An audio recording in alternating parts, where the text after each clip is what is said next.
How to turn iPhone off and on.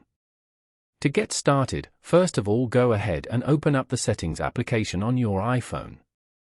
Settings allow users to customize, control, and secure your devices.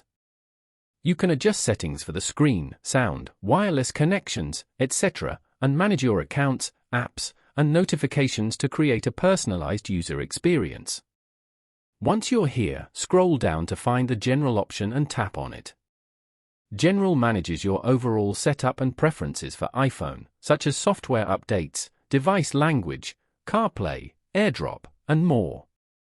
Inside the General menu, scroll down to the very bottom and tap on Shut Down. To turn on your iPhone, simply press and hold your side button.